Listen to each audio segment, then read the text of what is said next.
Hello बच्चों, welcome to Sunil academy. और हम पढ़ रहे बेटा चैप्टर नंबर 1 केमिस्ट्री का, केमिकल रिएक्शन एंड इक्वेशन। तो कल बेटा हमने पढ़ा था केमिकल इक्वेशन क्या होती है, केमिकल इक्वेशन क्या होती है, रिएक्शन क्या होती है, उसके स्टेप्स क्या होते हैं, वो सारा हमने पढ़ा था। आज करेंगे बेटा नेक्स्ट टॉपिक जो है टाइप्स ऑफ रिएक्शन, जो एग्जाम के लिए बहुत इंपॉर्टेंट है बेटा। और मोस्टली इसी में से क्वेश्चन एग्जाम में पूछा जाता है आपको। ठीक है, तो अगर आप वीडियो देखते हो तो लाइक जरूर करिएगा, चैनल को लाइक सब्सक्राइब शेयर कमेंट जरूर करें। स्टार्ट करते हैं आज का वीडियो। सबसे पहले है टाइप्स ऑफ रिएक्शन पढ़ेंगे आज। ठीक है, टाइप ऑफ केमिकल रिएक्शन। सबसे पहले बेटा आ गई कॉम्बिनेशन रिएक्शन। तो नाम से ही बेटा पता चल जाता है, कंबाइन का मतलब दो लोग या दो चीजें आपस में मिलेंगी और एक नया प्रोडक्ट बन जाएगा। सिंपल भाषा में याद रखिए, बाकी उसको आपने इंग्लिश में लिखना है। तो कॉम्बिनेशन रिएक्शन में क्या होगा बेटा, दो सब्सटेंस आएंगे या फिर रिएक्टेंट आएंगे, वो आपस में कंबाइन होंगे और एक नया प्रोडक्ट आपको मिलेगा। Those reaction in which two or more elements are combined together to form a single compound। यहाँ पे कंपाउंड नहीं है, ठीक है। तो वो रिएक्शन जिसमें दो फिर या दो से ज्यादा एलिमेंट साथ में आएंगे, मिल जाएंगे और एक सिंगल कंपाउंड बनेगा, इसको बोलेंगे combination reaction. For example calcium oxide जिसको क्विकलाइम बोलते हैं प्लस वाटर, तो बन जाता है बेटा स्लेक्ट लाइम जिसको कैल्शियम हाइड्रोक्साइड बोलते हैं प्लस हीट। अब यहाँ पे मैंने एक नोट लिखा है बेटा, ये देखिए क्या है, सोल्यूशन ऑफ स्लेक्ट लाइम मतलब calcium hydroxide is used for white washing. तो आप जो घर में चूना करते हैं ना सफेदी, व्हाइट वॉशिंग, उसमें क्या यूज किया जाता है बेटा, स्लेक्ट लाइम, इसी की होती है वो। Calcium hydroxide react slowly with the carbon dioxide in the air to form a thin layer of calcium carbonate. ठीक है, तो ये क्या करता है बेटा, जब इसको दीवार पे आप कर देते हो तो ये हवा के साथ रिएक्ट होता है, तो क्या बनाता है, calcium carbonate. Calcium carbonate is formed after 2 or 3 days of white washing. तो ये 2-3 दिन के बाद बनेगा। आपने व्हाइट वॉश कर दिया तो उसके 2-3 दिन के बाद क्या बन जाएगा बेटा, कैल्शियम कार्बोनेट। और इससे क्या होगा, शाइनिंग फिनिश मिलेगी वाल्स को, आपकी दीवारें थोड़ी शाइन करेंगी। तो आपने बेटा ऑब्जर्व भी किया होगा, जब कभी घर में व्हाइट वॉश करते हो तो 2-3 दिन के बाद ही शाइन आता है दीवारों पे। उसका रीजन क्या रहता है बेटा, कि ये रिएक्ट करता है स्लेक्ट लाइम एयर के साथ, कैल्शियम कार्बोनेट बनाता है और उस वजह से वो शाइन करता है। ठीक है, रिएक्शन क्या है, calcium hydroxide plus carbon dioxide, calcium carbonate plus water. ठीक है, तो ये कभी कभी आपकी एक्स्ट्रा नॉलेज के लिए बेटा, स्पेशली सीबीएसई के बच्चे, उनको पूछ लिया जाता है, इसलिए मैंने नोट में यहाँ पे लिख दिया था। नेक्स्ट है बेटा डीकम्पोजिशन रिएक्शन। डीकम्पोज का मतलब है टूटना, ऐसे समझ लीजिए। इसमें क्या होगा बेटा, एक बड़ सबस्टेंस होगा, एक कंपाउंड होगा, वो टूट जाएगा। जब वो टूटेगा तो दो एलिमेंट बन जाएंगे या दो से ज्यादा बन जाएंगे। ठीक है, तो ये कॉम्बिनेशन रिएक्शन का उल्टा भी होता है। Those reaction in which a single compound breaks down to give two or more simple substance is called decomposition reaction. It is of 3 types। ये 3 तरह की है, ये याद रखिएगा। सबसे पहले थर्मल डिकम्पोजिशन। अब देखो बेटा, किसी चीज को तोड़ना है तो तोड़ने के लिए क्या चाहिए, एनर्जी। वो एनर्जी आप हीट की फॉर्म में भी दे सकते हो, इलेक्ट्रिक करंट की फॉर्म में भी दे सकते हो, या फिर सनलाइट की फॉर्म में दे सकते हो। ठीक है, तो डिपेंड करता है बेटा क्या सोर्स रहा आपका एनर्जी देने का, उस वजह से ये 3 टाइप की होती है।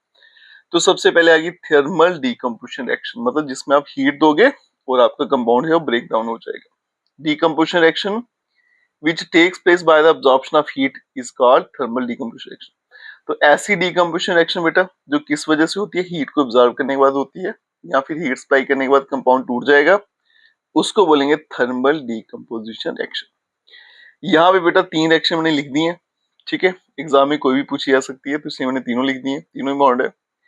फेरस सल्फेट व्हाइट कलर का होता है, हीट करो तो बनेगा बेटा फेरिक ऑक्साइड रेडिश ब्राउन। साथ में कलर भी लिख दिया बेटा, क्योंकि सीबीएसई में कलर भी पूछे जाते हैं। Plus sulphur dioxide plus sulphur trioxide. Next क्या है बेटा, कैल्शियम कार्बोनेट, जिसको हीट करो तो क्या बनता है बेटा, कैल्शियम ऑक्साइड जिसको बोलते हैं क्विकलाइम। ठीक है, तो ये क्या बन जाएगा, क्विकलाइम बन जाएगा हमारे पास। क्विकलाइम बनेगा प्लस कार्बन डाइऑक्साइड, ये आपकी गैस निकलेगी। नेक्स्ट है बेटा सिल्वर सॉरी लेड नाइट्रेट। ये व्हाइट कलर का होता है बेटा, जब इसे हीट करो तो बनता है लेड ऑक्साइड, रेड कलर का होता है। प्लस नाइट्रोजन डाइऑक्साइड, ये ब्राउन कलर के फ्यूम्स निकलेंगे, प्लस ऑक्सीजन। तो सीबीएसई की बात करूं अगर, तो वहां पे बेटा कभी कभी क्या होता है, इस तरह से पूछ दिया जाता है कि जब इसकी रिएक्शन होगी, लेड नाइट्रेट की डिकम्पोजिशन होगी, तो ब्राउन कलर के फ्यूम्स किसके निकलते हैं, तो वो नाइट्रोजन डाइऑक्साइड के निकलते हैं। इसलिए बेटा स्पेशली सीबीएसई बच्चों के लिए कलर ये भी याद रखिएगा, क्योंकि एग्जाम में कुछ भी पूछा जा सकता है आपको।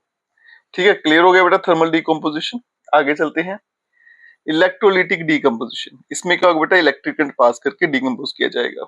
तो decomposition reaction which take place when electric current is passed through the compound in molten state or aqueous solution। तो इसमें क्या होगा बेटा, इलेक्ट्रिक करंट पास किया जाएगा कंपाउंड में से, वो कंपाउंड मोल्टन स्टेट में होगा या फिर उसकी एक्वस सॉल्यूशन होगी, इसको बोलेंगे इलेक्ट्रोलिटिक डीकम्पोजिशन रिएक्शन।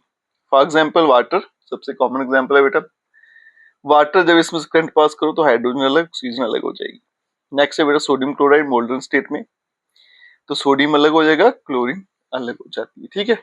नेक्स्ट है बेटा फोटो डीकम्पोजिशन रिएक्शन, ये भी इंपॉर्टेंट है।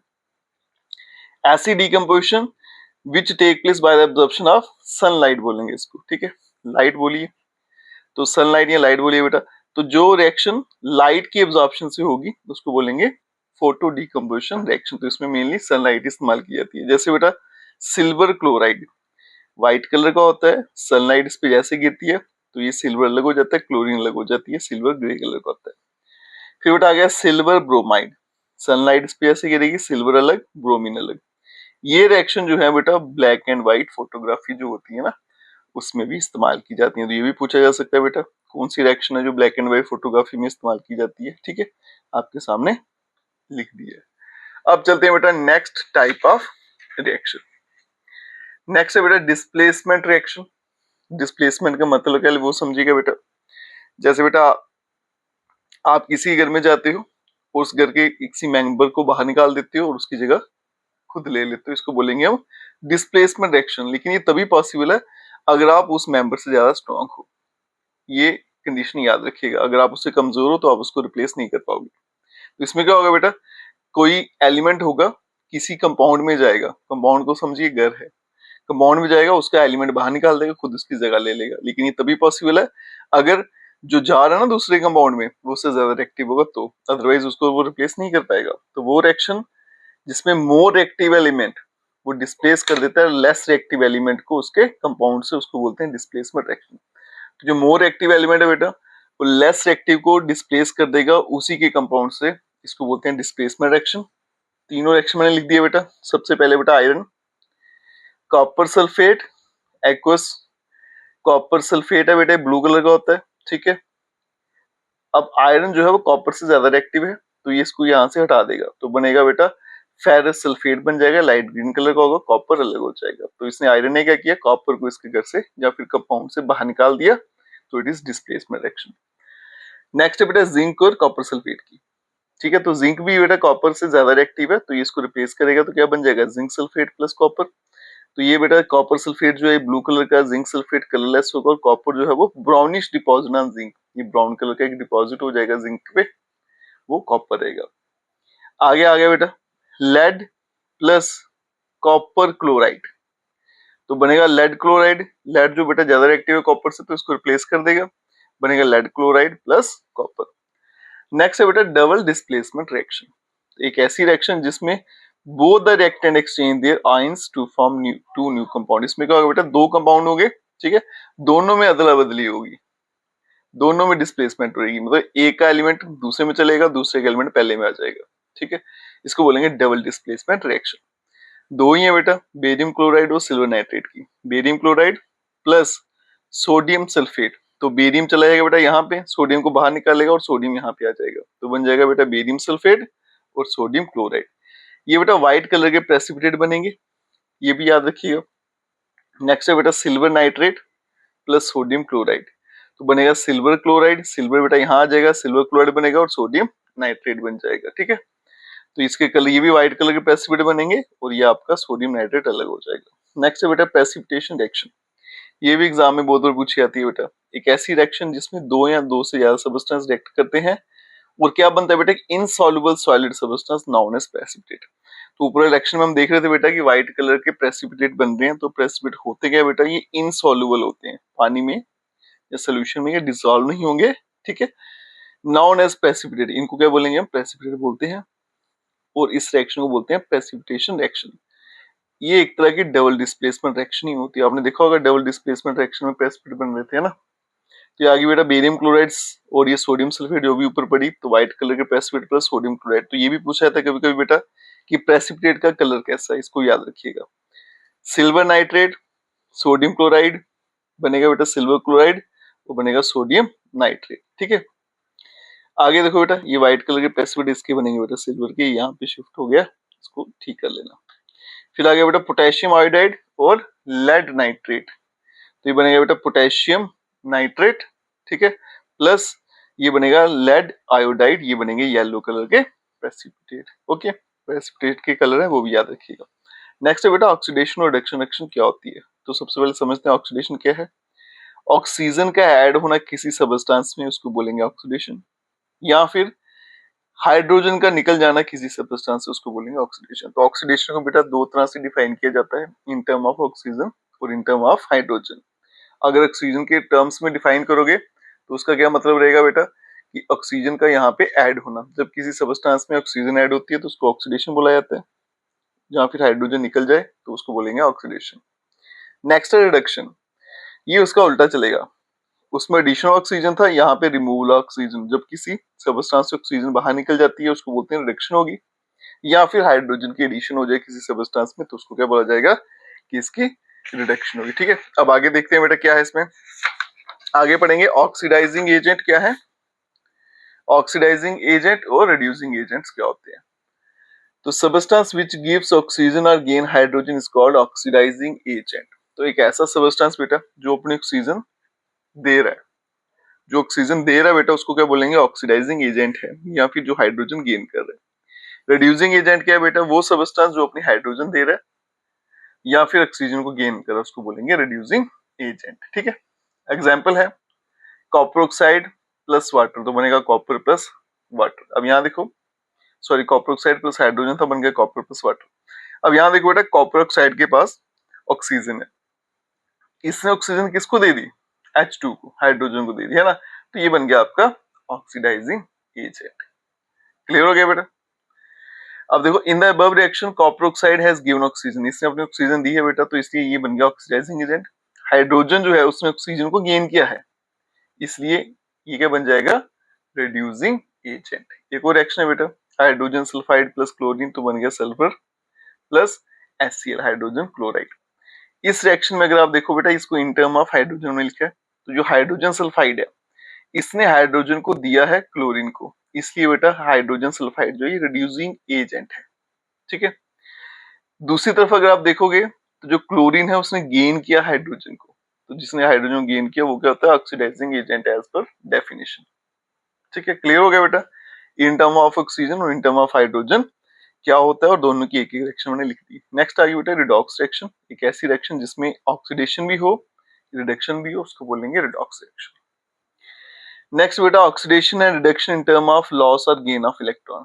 तो एक तो बेटा ऑक्सीडेशन रिडक्शन हमने पढ़ी in term of oxygen hydrogen, अब इन टर्म ऑफ इलेक्ट्रॉन्स भी पढ़नी है। तो कहता है बेटा according to electronic concept oxidation is defined as process which involve loss of electron. तो बेटा अगर हम इलेक्ट्रॉनिक कंसेप्ट की बात करें तो उसमें ऑक्सीडेशन का मतलब क्या है, लॉस ऑफ इलेक्ट्रॉन, इलेक्ट्रॉन का लॉस होना, और रिडक्शन का मतलब है बेटा गेन ऑफ इलेक्ट्रॉन। जैसे यहाँ पे एक रिएक्शन है, above reaction zinc has given 2 electron. आप देखो यहाँ पे बेटा कॉपर जो है 2 पॉजिटिव, सल्फेट 2 नेगेटिव होता है, तो जिंक जो है बेटा सल्फेट के साथ मिल गया तो बन गया जिंक सल्फेट, कॉपर यहाँ से अलग हो गया है ना। तो यहाँ देखो बेटा जिंक इसके साथ अगर मिलेगा तो इसको 2 इलेक्ट्रॉन लूज करने पड़ेंगे, तो यहाँ देखो जिंक जो है उसने 2 इलेक्ट्रॉन लूज किए हैं, इसलिए इसकी ऑक्सीडेशन हुई और इसको बोलेंगे ऑक्सीडाइजिंग एजेंट। दूसरी तरफ देखो तो कॉपर जो है, ठीक है, उसने 2 इलेक्ट्रॉन गेन कर लिए। अब यहाँ देखो 2 पॉजिटिव है, यहाँ पे ये जो बैलेंसी थी हट गई, इसका मतलब इसने 2 इलेक्ट्रॉन कम थे वो गेन कर लिए, वो 2 इलेक्ट्रॉन इसने जिंक से लिए थे, इसने 2 इलेक्ट्रॉन गेन किए बेटा इसलिए इसकी रिडक्शन हुई है और उसको बोलेंगे हम ये रिड्यूसिंग एजेंट है। तो इन टर्म्स ऑफ बेटा इलेक्ट्रॉनिक कंसेप्ट क्या होती है वो भी आपको बता दिए इन टर्म ऑफ गेन और लॉस ऑफ इलेक्ट्रॉन। नेक्स्ट है बेटा इंपॉर्टेंट टॉपिक है, आसान भी है, क्रोजन ऑफ मेटल, बड़ा फेमस टॉपिक है बेटा। तो कहता है क्रोजन एक प्रोसेस है जिसमें metal are eaten up gradually by the action of air moisture on the surface of metal. तो क्रोजन में क्या होता है बेटा, कोई मेटल जो है वो धीरे धीरे खत्म हो जाता है जब वो हवा और मॉइस्चर के कांटेक्ट में आता है। रस्टिंग ऑफ आयरन जो है ये सबसे कॉमन एग्जांपल है क्रोजन की। जब कोई आयरन ऑब्जेक्ट जो है उसको हवा में रख दो आप लॉन्ग टाइम के लिए, it get covered with A red brown substance called rust. तो उसके ऊपर बेटा एक लाल रेड ब्राउन कलर की एक लेयर बन जाती है जिसको रस्ट बोला जाता है। इस प्रोसेस को बोलेंगे रस्टिंग ऑफ आयरन। रस्ट जो होता है बेटा बड़ा सॉफ्ट होता है and porous substance which gradually falls off from the surface of the iron object and then iron below start rusting and hence rusting is continuous process. अब जो ऊपर रस्ट बना ना बेटा, ठीक है, बड़ा सॉफ्ट होता है, विद टाइम वो खुद ही नीचे गिर जाएगा और फिर जो नीचे जो आयरन था आपका वो एक्सपोज हो जाएगा हवा को, फिर उसकी रस्टिंग होना शुरू हो जाएगी। इसलिए बेटा रस्टिंग जो है वो रुकेगी नहीं, it is a continuous process. During the corrosion of iron, जब आयरन की क्रोजन होती है तो iron is oxidised by oxygen of the air. तो जो हवा में ऑक्सीजन है बेटा वो आयरन के साथ मिल जाएगी। इन दी प्रेजेंस ऑफ मॉइस्चर, साथ में पानी भी है, क्या बन जाएगा, hydrated iron 3 oxide. Iron oxide तो बन जाएगा लेकिन आयरन 3 ये इसकी वैलेंसी दिखाता है, ठीक है। और यहाँ पे बेटा एक्स टाइम वाटर, ठीक है। आगे चलते हैं, ये इसकी रिएक्शन है, iron plus oxygen plus water. तो ये बेटा बैलेंस करके दिखाई है, ये बनेगा आपके पास iron oxide plus x molecule of water. तो रस्टिंग ऑफ आयरन जो है एक रिडॉक्स रिएक्शन। अगर आपको कभी पूछा जाए कि रिडॉक्स रिएक्शन का एग्जांपल दीजिए तो रस्टिंग ऑफ आयरन भी उसमें लिख सकते हो। नेक्स्ट बेटा प्रिवेंशन क्या है, इससे आप बच कैसे सकते हो, by painting on the surface of iron object. जो आयरन ऑब्जेक्ट है बेटा उनके सरफेस पर पेंट कर दीजिए। बाय ग्रीजिंग एंड ऑयलिंग और ऑन आयरन ऑब्जेक्ट, ग्रीस करिए, जो ऑयलिंग करिए उनके ऊपर, या फिर कोट करिए बेटा आयरन ऑब्जेक्ट को जिंक के साथ। जो आयरन की जितनी चीजें उनके ऊपर जिंक की लेयर चढ़ा दो, और इस प्रोसेस को गैल्वेनाइजेशन भी बोला जाता है, ये नाम भी याद रखिएगा, ठीक है। आगे चलते हैं बेटा, नेक्स्ट है रेंसिडिटी क्या होती है और फिर उसकी प्रिवेंशन है। रेंसिडिटी क्या होता है बेटा, जब खाना जो स्टील फूड होता है ना, जो खाना आपका खराब हो जाती है रोटी 2-4 दिन के बाद, उसको बोलते हैं रेंसिडिटी। तो होता क्यों पढ़ते हैं, when the food material prepared in fats and oil are kept for long time. जब आप खाना बनाते हो बेटा घी में या तेल में ही बनाते हैं, वो ज्यादा देर की तक रखा जाए तो they start giving unpleasant smell and taste. तो वहां से बेटा एक गंदी सी बदबू आना शुरू हो जाती है और टेस्ट भी उसका खराब हो जाता है और हम बोलेंगे ये रेंसिड है, मतलब खराब हो चुका है। दिस हैपेंस, ये हुआ है, क्यों हुआ, because the fats and oil present in the food material get oxidized by the oxygen and food start giving unpleasant smell and taste making unfit to eat। हुआ क्यों बेटा, क्योंकि जो फैट है मतलब जिसमें जो घी आपने ऐड किया था या फिर ऑयल जो यूज किया था वो ऑक्सीडाइज हो जाएगा। जब ऑक्सीजन के कांटेक्ट में आएगा ऑक्सीजन को गेन कर लेगा और आपका खाना जो है वो अनप्लेजेंट स्मेल, वो बदबू देना शुरू हो जाएगा, उसका टेस्ट भी खराब हो जाएगा, आप उसको खा नहीं पाओगे। इस प्रोसेस को रेंसिडिटी बोला जाता है। अब प्रिवेंशन क्या है बेटा, by adding antioxidant which slow down the process of oxidation. आप क्या करो, खाने में कुछ एंटीऑक्सीडेंट्स मिला लो, जिससे क्या होगा बेटा, ऑक्सीडेशन का प्रोसेस थोड़ा स्लो हो जाएगा। मतलब 2-4 दिन चलना था, हो सकता है हफ्ता 10 दिन चल जाए, लेकिन खराब तो अभी भी होना है।